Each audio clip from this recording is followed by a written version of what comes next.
এইবাৰ কংগ্ৰেছৰ দুৰ্গ সামগ্ৰীত উপনিৰ্বাচনৰ ৰণদংকা বজালে বিজেপিয়ে। সামগ্ৰীৰ ভেলুগুৰিত অনুষ্ঠিত পৃষ্ঠা প্ৰমুখ সন্মিলনত ৰাজ্যিক বিজেপিৰ সভাপতি ভৱেশ কলিতা, কেবিনেট মন্ত্ৰী পীযুষ হাজৰিকা, বিমল বৰা, সাংসদ কামাখ্যা প্ৰসাদ দাসা, বিধায়ক জিতু গোস্বামী, সামগ্ৰী সমষ্টিৰ উপনিৰ্বাচনৰ বিজেপি প্ৰাৰ্থী দীপ্লু ৰঞ্জন শৰ্মা উপস্থিত থাকে।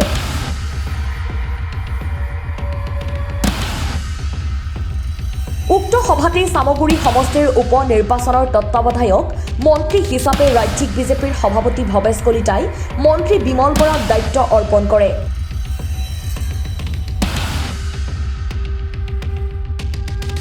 দায়িত্ব লৈয়ে পূজাৰ পাছৰে পৰাই ৰাইজৰ মাজলৈ যাব মন্ত্ৰী বিমল বৰা।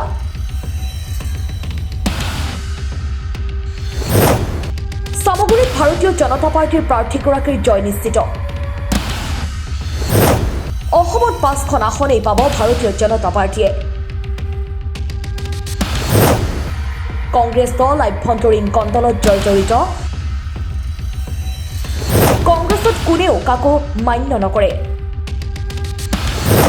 কংগ্ৰেছৰ মুখ্যমন্ত্ৰী কেন্দ্ৰিক সংঘাতৰে জৰ্জৰিত কংগ্ৰেছ। তেওঁলোকে সাংবাদিকক সন্মান কৰিবলৈ শিকিব লাগে। আপোনালোকে কেনেধৰণে প্ৰস্তুতি আগবঢ়াব আৰু যিহেতু আপুনি প্ৰথমতে সামগ্ৰী সমষ্টিটো আপোনাৰ কাউণ্টত ধৰা নাছিল, কিন্তু আজিৰ পৰিৱেশৰ পাছত কেনেকুৱা দেখিছে?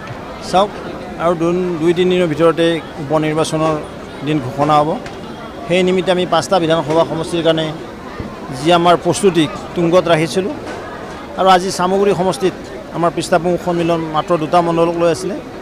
আজি ইয়াত উপস্থিত হৈ যিটো এই অঞ্চলৰ ৰাইজৰ উৎসাহ উদ্দীপনা, আমাৰ সন্মানীয় কাৰ্যকৰ্তা বন্ধু বাইদেউৰ উৎসাহ উদ্দীপনা, ই দেখি আমাৰ নিশ্চিত হৈছে যে সামগ্ৰী ভাৰতীয় জনতা পাৰ্টী আমাৰ মিত্ৰগোষ্ঠী অপ্ৰতিৰোধ। দেখিবলৈ পোৱা গৈছে যে কংগ্ৰেছৰ ক্ষেত্ৰত গৌৰৱ গগৈ আৰু ভূপেন বৰাৰ মাজত এটা মুখ্যমন্ত্ৰী চাওক, এইটো কংগ্ৰেছ দলৰ উপদলীয় সংগত। মই কৈছোঁ যে কংগ্ৰেছ দলে হীনমন্যতাত ভুগি আছে। কংগ্ৰেছ দলে কোনো কাকো নামানে। তেওঁলোকৰ লিডাৰশ্বিপৰ ক্ৰাইচিছ আছে। তেওঁ লিডাৰশ্বিপে কাকো নামানে। এই দলটোৰ আভ্যন্তৰীণ কণ্ডলতে জৰ্জৰিত, আৰু তেওঁলোকে কি জনতাক শাসন দিব? তেওঁ কিন্তু এইটোহে কৈছে যে মুখ্যমন্ত্ৰীয়ে এইটো বিভ্ৰান্তি কৰিবলৈ সাংবাদিকক চুটিলেপি দিছে বুলি কৈছে। কোনো সাংবাদিকক চুটিলেপি দিব নালাগে। তেওঁলোকে দি আছিলে নেকি বোধহয় যে গণতন্ত্ৰৰ 4ৰ্থ স্তম্ভক তেওঁলোকে সন্মান কৰা উচিত। মই তাকেহে ক'ম। আৰ্থিক সংকটত ভুগিলে যোৱাকালি নিযুত মইনা আঁচনি উদ্বোধন নকৰিলেই হয়। আৰু শুনক, CM AAA আঁচনি যোৱাকালি পইচা সোমাই গ'ল ধন। সেইসকল মানে উদ্যোগী বা উদ্যমী যুৱ যুৱতীক সুধিব আৰ্থিক সংকটত কোন ভুগিছে। চাওক, জল জীৱন মিছনৰ কামবিলাক হ'ব। কামবিলাক কিছু স্থবিৰ হৈ আছে, আৰু সেইকাৰণে যিটো পে'মেণ্ট কিছুদিন ধৰি বন্ধ আছে, আৰু নিশ্চিতভাৱে এই পে'মেণ্ট পাব, কিন্তু অকণমান টাইম লাগিব। সেইকাৰণে কামবিলাকো ভাল হ'ব লাগিব। কামবিলাক খৰতকীয়া হওক। জনতাক পানী খোৱাৰ কাৰণে আঁচনি দিয়া হৈছে, আৰু নিশ্চিতভাৱে জনতাই পানী খাব পালে পে'মেণ্টটো পাব। ধন্যবাদ। উপনিৰ্বাচনত সামগ্ৰীত বিজেপিৰ জয় নিশ্চিত। 5খন আসনেই দখল কৰিব বিজেপিয়ে। দাবী পীযুষ হাজৰিকাৰ। চৰকাৰ হোৱাৰ সপোন দেখি ভূপেন বৰাই আকাশত চাং পাতিছে। এটা নিৰ্বাচনতো জিকিব নোৱাৰি। জ্যোতিষীৰ কথামতে বিৰোধী ঐক্য মঞ্চই নিজৰ নাম সলনিৰ সিদ্ধান্ত লৈছে।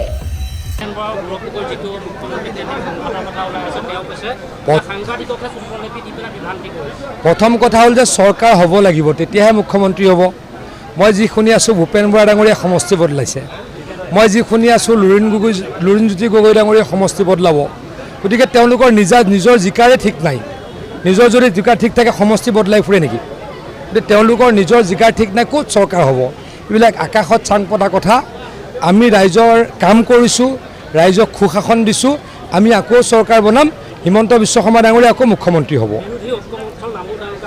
মই ভাবোঁ যে কোনোবা জ্যোতিষীয়ে ক'লে নেকি চাগে, তেওঁলোকে চাগে এই বিৰোধী ঐক্যমঞ্চ নেকি এটা ইলেকশ্যন জিকিব পৰা নাই, চব ইলেকশ্যন হাৰিছে। গতিকে সেইটো জ্যোতিষীৰ মতে বদলাইছে। নাম যিয়ে নহওক, তেওঁলোকে তেওঁলোকক ৰক্ষা কৰিব নোৱাৰে, মানুহে আমাক ৰক্ষা কৰিব।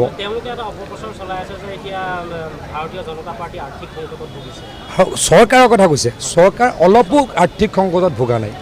কালি মুখ্যমন্ত্ৰী ডাঙৰীয়াই কৈছে যে আমি প্ৰত্যেক মাহে অৰুণোদয় টকা দিয়ে আছোঁ, প্ৰত্যেক মাহে আমি পেঞ্চন দিয়ে আছোঁ, বা আমাৰ যিমানবিলাক স্কিম আছে সিদিনা আমি আত্মনিৰ্ভৰ অসমৰ 25,500 ল'ৰাক 75,000কৈ টকা দিলোঁ। কালি অসমৰ 1,57,500 ছোৱালীক মাহত 1,000, 12,500 আৰু 2,500কৈ টকা দিলোঁ। ৰাস্তা পথৰ কাম চলি আছে, দলঙৰ কাম চলি আছে, মেডিকেল কলেজৰ কাম চলি আছে। ক'ত চৰকাৰ দেউলীয়া হ'ল? তেওঁলোকে এইবিলাক অপপ্ৰচাৰ চলায়। অপপ্ৰচাৰ কৰা কোনে অপপ্ৰচাৰ কৰে জানে, ৰাইজে অপপ্ৰচাৰকাৰীৰ কথাত ভুল নাযায়। মই ইমান ডিটেইলছত চোৱা নাই, কিন্তু ডেফিনেটলি কোনোবা ঠিকাদাৰে যদি কাম কৰিছে তেওঁলোকে তেওঁলোকৰ প্ৰাপ্য পাবই। চাওক, এইটো তেওঁলোকে অপপ্ৰচাৰ কৰিব পাৰে। ভূপেন বৰা ডাঙৰীয়াৰ কথাই হৈছে ৰাতিপুৱাই মিছা কথা কৈ নেক্সট ডে পেপাৰৰ হেডলাইন ল'ব পাৰোঁ নেকি? তেখেতেতো ক'তো নাযায়, তেখেতে গাঁৱলৈও নাযায়, মিটিঙলৈও নাযায়, গুৱাহাটীতে গৈ প্ৰেছ মিট এখন কৰিব আৰু কিবা এটা হেডলাইন দিব, নেক্সট ডে পেপাৰত ফটোখন আহে নেকি? তেখেতৰ এইখিনিয়ে ফূৰ্তি। সেইকাৰণে জয়ন্ত মল্ল বৰুৱা ডাঙৰীয়াৰ ওপৰত আবুল তাবুল কথা কৈছে, ইয়াৰ কোনো সঁচা ভিত্তি নাই। উপনিৰ্বাচনত ভগৱানৰ আশীৰ্বাদত আমি 5টা সমষ্টিতে জিকিম আৰু সকলোতে ভাল পৰিৱেশ। আজি আপোনালোকে দেখিলেই ইয়াতো যথেষ্ট সংখ্যক 2টা মণ্ডলৰ মানুহ আহি গোট খাইছে, কাৰ্যকৰ্তা। গতিকে ৰাইজে বিজেপিক সঁহাৰি জনাই আগুৱাই আহিছে, আমি ডেফিনেটলি জিকিম। প্ৰথমে ৰাজ্যিক বিজেপিৰ সভাপতি ভৱেশ কলিতাৰ মনত অলপ সংশয় আছিল চামগুৰিক লৈ। আজি মাত্ৰ 2টা মণ্ডলৰ কাৰ্যকৰ্তাৰ যি উৎসাহ দেখিলোঁ, সেয়াহে চামগুৰিত জয় নিশ্চিত কৰিলে।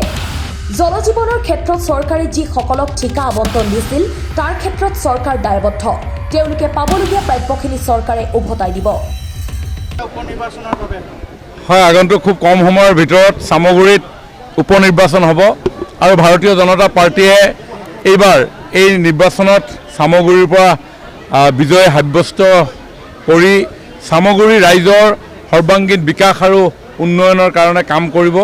বিগত দিনবিলাকত চামগুৰিয়ে উন্নয়নৰ যি গতিধাৰা, এই গতিধাৰাৰ লগত সম্পৃক্ত হ'বৰ কাৰণে সুযোগ সুবিধা পোৱা নাছিল। এইবাৰ চামগুৰিবাসী ৰাইজৰ এইটো সুবৰ্ণ সুযোগ। এখন প্ৰগতিশীল ৰাষ্ট্ৰ নিৰ্মাণৰ ক্ষেত্ৰত দুখন চৰকাৰে কৰা কাম কাজ প্ৰত্যক্ষভাৱে তেওঁলোকৰ প্ৰতিনিধিৰ জৰিয়তে লাভ কৰিবৰ কাৰণে সক্ষম হ'ব। 5খনৰ ভিতৰত 5খন।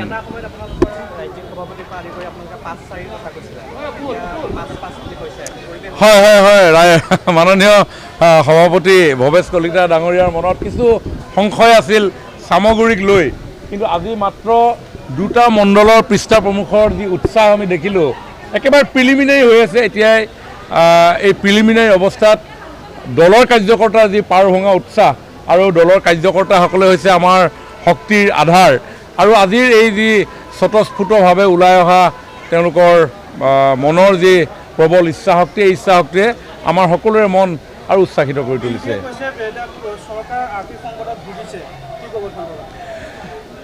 সম্পূৰ্ণ মিছা আৰু বিভ্ৰান্তিকৰ কথাৰে যোৱা দিনবিলাকত অসমখনক কেনেধৰণে তেওঁলোকে পৰিচালিত কৰিলে, কংগ্ৰেছৰ কথা অসমৰ ৰাইজক আৰু বুজাবলৈ কোনো প্ৰয়োজন নাই। 1962ত চাইনিজ এগ্ৰেছনৰ সময়ত কংগ্ৰেছে কৈছিল my hearts goes to the people of Assam.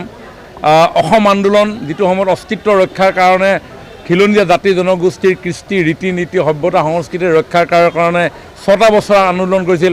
তাত 855জন মানুহক হত্যা কৰা কংগ্ৰেছ, পৰৱৰ্তী সময়ত হিতেশ্বৰ শইকীয়াৰ দিনত যি গুপ্ত হত্যাৰ নাৰকীয় পাতনি মেলিলে সেই কংগ্ৰেছ, 1 চনৰ পৰা 15 চনলৈকে যি 15 বছৰীয়া অপশাসন, য'ত নতুন প্ৰজন্মৰ কোনো আশা নাইকিয়া কৰি পেলোৱা হৈছিল, য'ত পিতৃ মাতৃসকলে নিজৰ সন্তান সন্ততিসকলক লৈ পৰিয়ালটোত কৰা পৰিকল্পনাৰ পৰিকাঠামো ভাঙি তছনছ কৰি দিছিল, মেধা প্ৰতিভা এইবিলাকৰ কোনো মূল্য নাইকিয়া কৰি পেলাইছিল।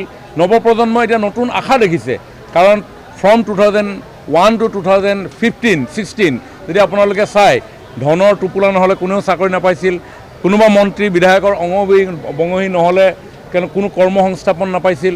গতিকে সৰ্বস্তৰত যেনেধৰণে এটা পৰিৱেশ সৃষ্টি হৈছিল, তাৰ ভুক্তভোগী একেবাৰে চামগুৰিৰ সৰ্বসাধাৰণ ৰাইজ। কাৰণ ইয়াতে যিজনে প্ৰতিনিধিত্ব কৰিছিল, তেওঁৰ নিকটাত্মীয় তেওঁৰ বঙহীৰ বাহিৰে সৰ্বসাধাৰণ ৰাইজ গণতান্ত্ৰিক যি প্ৰমূল্যবোধ, এই প্ৰমূল্যবোধৰ পৰা বহু দূৰত আছিল। গতিকে এইবাৰ চামগুৰিবাসী ৰাইজে এখন ষ্টেবল গভৰ্ণমেণ্টৰ লগত একেলগে কাম কৰাৰ সুযোগ পাইছে, তেওঁলোকে এই সুযোগ গ্ৰহণ কৰিব। হয়,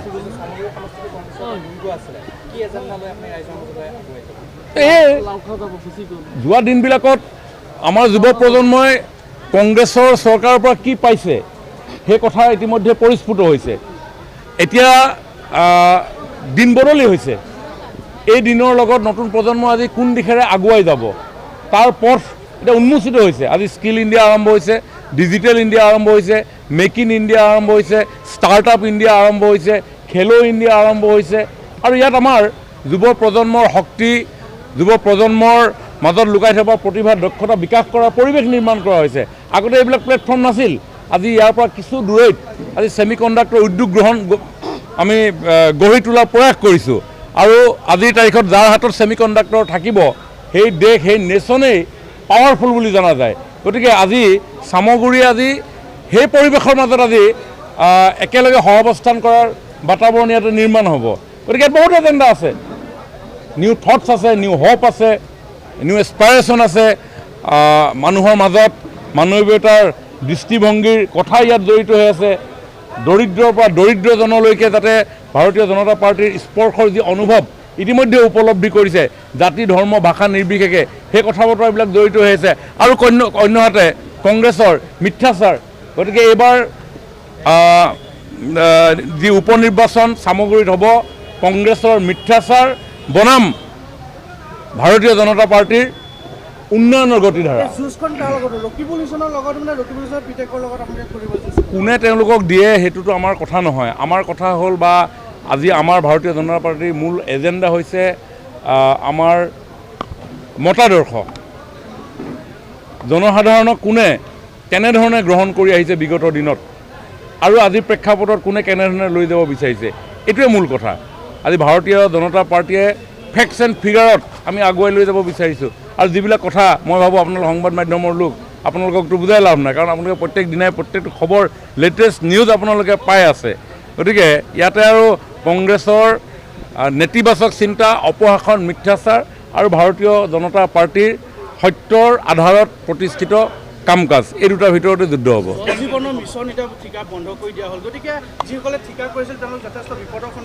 চৰকাৰৰ তৰফৰ পৰা যিহেতু এইবোৰ ঠিকা আবণ্টন দিয়া গৈছে, গতিকে তাত চৰকাৰ দায়বদ্ধ, আৰু চৰকাৰে তেওঁলোকৰ যিসমূহ পাবলগীয়া প্ৰাপ্য ডেফিনেটলি দিব।